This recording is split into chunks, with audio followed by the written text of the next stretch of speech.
সিনারটা কাটলে না।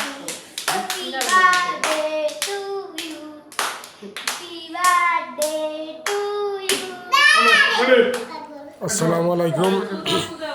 সবাই কেমন আছেন? নিশ্চয়ই ভালো আছেন। আপনারা সবাই জানেন যে আজ আমার জন্মদিন ছিল।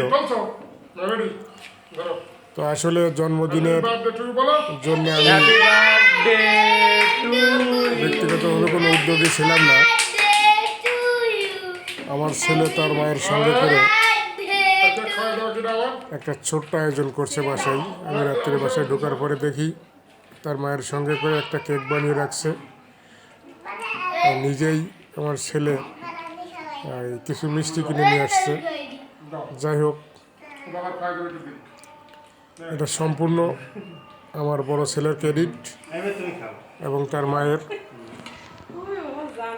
যাই হোক, আমি আন্তরিকভাবে দুঃখিত আপনাদের কাউকে দাওয়াত দিতে পারি নাই। আমি হঠাৎ করে বাসায় ঢুকে দেখি এই পরিবেশ। তো আপনারা ক্ষমা সুন্দর দৃষ্টিতে দেখবেন। আর আমার জন্মদিনে যারা উইশ করছেন তাদেরকে সবাইকে ধন্যবাদ।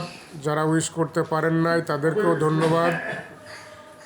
সবাই আমার এবং আমার পরিবারের সবাই যেন ভালো থাকে সেই দোয়া করবেন। আপনারাও ভালো থাকেন, সুন্দর থাকেন। যাই হোক, কেক খাওয়ার দাওয়াত দিতে পারি নাই বলে আন্তরিকভাবে আবারও দুঃখিত। সবাইকে ধন্যবাদ। সবাই ভালো থাকবেন। সবাইকে ধন্যবাদ।